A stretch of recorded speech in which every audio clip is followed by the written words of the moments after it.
everyone, it's Ashley from Yoga for That, and today I'm here to talk to you about 3 ways that students can misbehave in class and how to deal with those misbehaviors.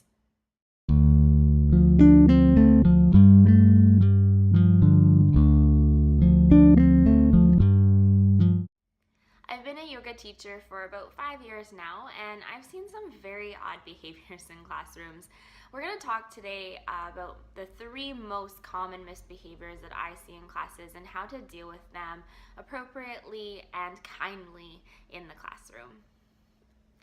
So the first most common misbehavior I see is talking.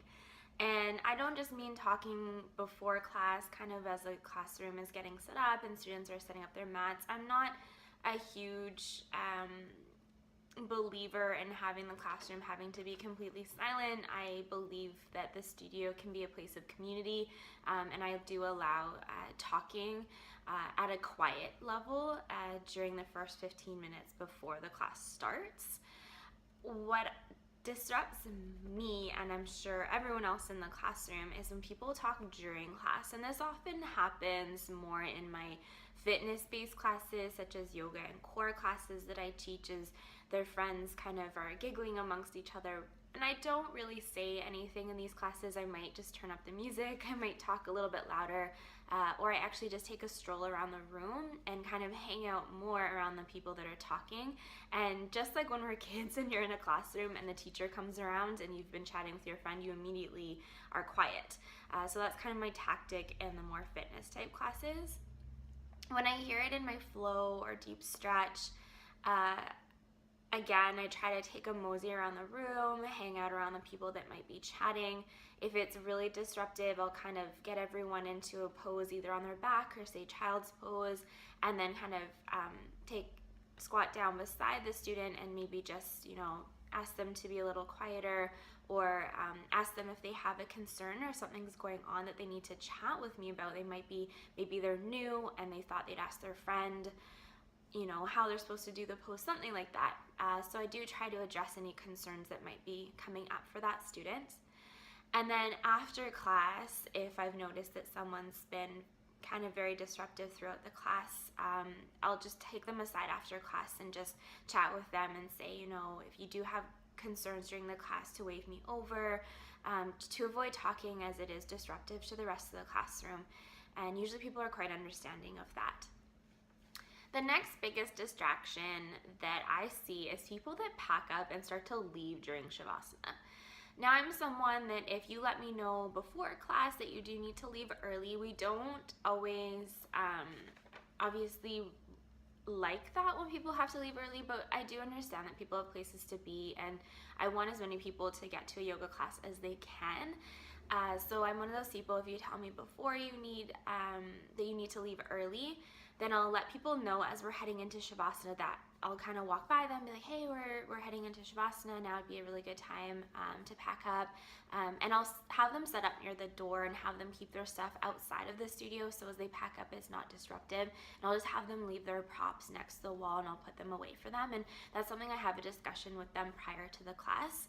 I find it super disruptive when people, just for whatever reason, either they didn't tell me or they just don't think Shavasana is important enough to stay for, and they start to grab their stuff, they go to their cubbies, start putting their stuff away, they're starting to roll up their mat. And I always find that the people that either come in late or leave early are sometimes the most disruptive people. They're not quiet about it.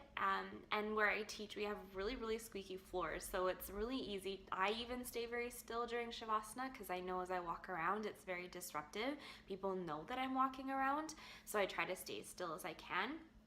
So when I see people packing up during Shavasana, I really try to make eye contact with them if I can, and kind of like, please stop, lay down or sit down.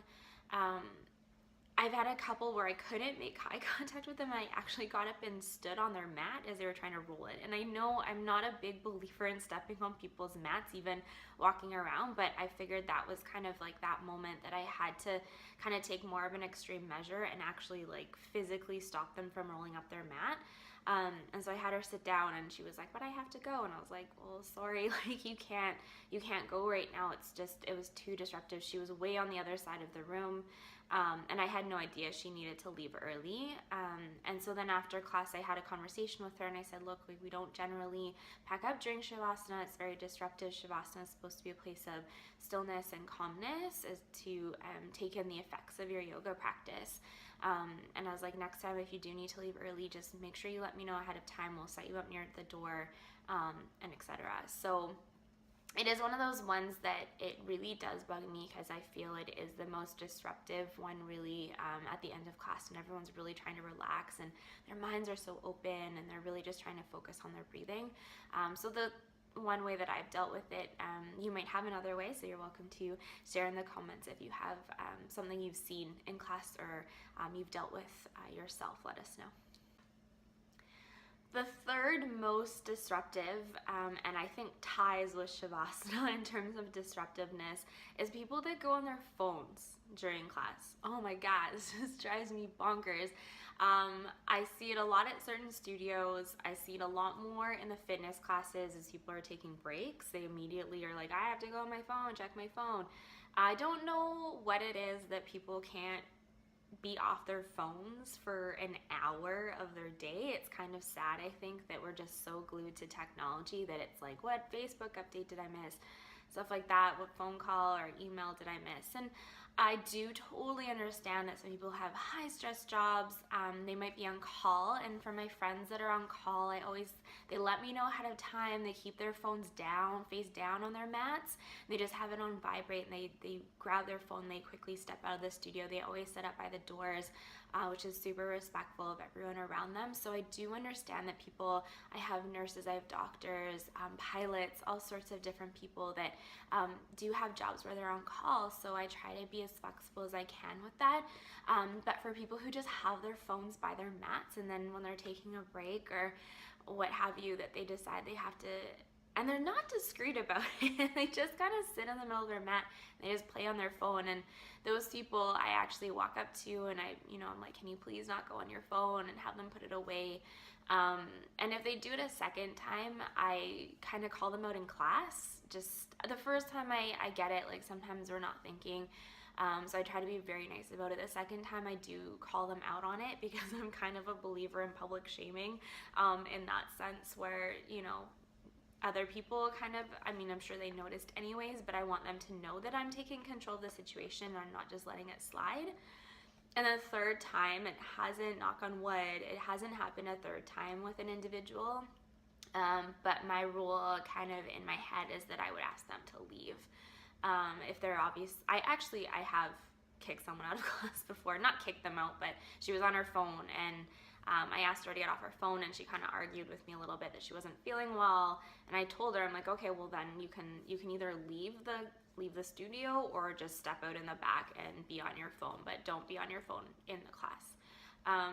So it kind of depends on how strict you are, I guess, and I feel like cell phone policy is kind of strict amongst most studios, but just knowing where your rules stand and how you're going to enforce those rules. And I think it is important to be discreet at first, because people are aware what's going on. And I try, if it's a yoga class, I try to get everyone into child's pose, and then go talk to the person, just so it's not really, really disruptive. And just being mindful that you're not ruining everyone else's experience, even though they're probably very happy that you spoke to that person. So if you've ever seen someone on their phone, like how did the teacher react? How did that make you feel in class to see someone else on their phone? I often, if I'm at a studio where I know people are rampantly on their phones, I will actually let them know ahead of time in class and say, look, like I'd really appreciate it if you could not be on your phones during class. It's very disruptive to me as a teacher, and it's very disruptive to your friends around you. And then I taught a class last week where I didn't say it because I had said it every single week, and everyone was really good, and then I didn't say it that week, and then there's like 2 or 3 people like immediately on their phones during class. And so I had to say after, like, look guys, I thought we had this under wraps. I thought, we learned over the last few weeks no cell phones, so please remember not to be on your phones during class. If I was the owner of the studio, I would just make it a rule, no phones by your mat, unless you have other circumstances where you need your phone. but that's just me. So yeah, share your comments below. What kind of disruptions have you seen in class, and how did the teacher deal with those disruptions? And how would you deal as a teacher, or have you dealt in the past with disruptions in the classroom? Share your advice with us in the comments. We'd love to hear it.